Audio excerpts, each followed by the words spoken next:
मीरा, आपल्याला त्या मंजिरीपासून सावध राहावं लागणार आहे. तिच्याकडे ज्या शक्ती आहेत त्या भयंकर आहेत अगं.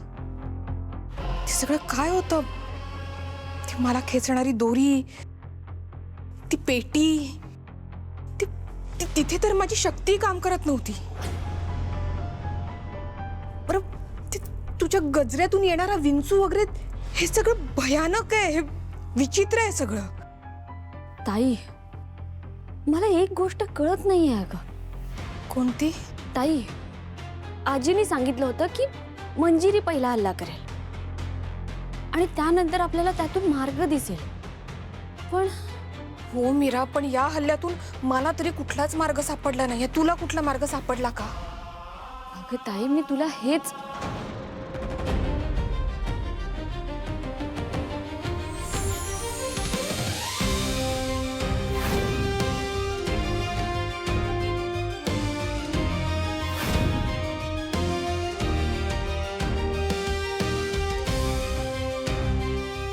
ताई,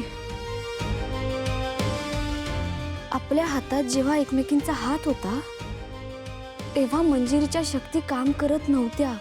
आठवतंय तुला? हो हो मीरा, अगदी बरोबर. जेव्हा आपले हात एकमेकींच्या हातात होते तेव्हा ती पेटी, ते दोरी, ते सगळं नाहीसं झालं आणि मंजिरीला काहीच करता येत नव्हतं. ताई, याचाच अर्थ यापुढे आपल्या दोघींना सुद्धा एकत्र राहणं खूप महत्वाचं आहे. हो मीरा.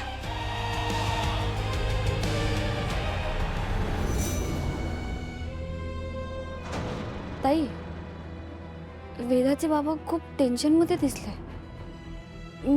मी बोलते त्यांच्याशी. हा चालेल. आलेच. हो, सावकाश सावकाश.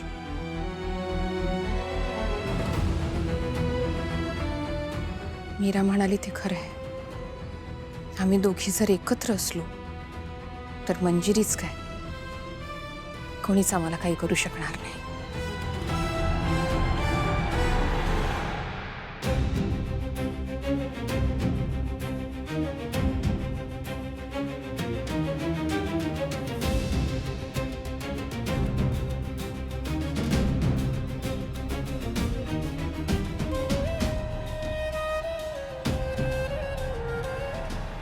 वेदाचे बाबा, काय झालंय? तुम्ही टेन्शन मध्ये दिसताय. ती माया ना आपल्या सगळ्यांसाठी धोका आहे. तिला या घरात ठेवणं म्हणजे स्वतःच्या पायावर कुऱ्हाड मारण्यासारखं आहे. ठीक आहे, मला सांगा तुमच्या डोक्यात नक्की काय आहे? माझ्या डोक्यात एक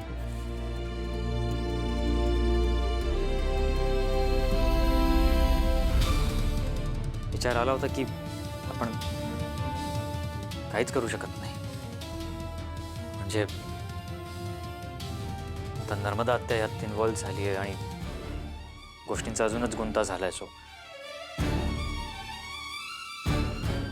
पण मला गॅरंटी की नर्मदा आत्याला ना मायाच कंट्रोल करते, मॅनिप्युलेट करते.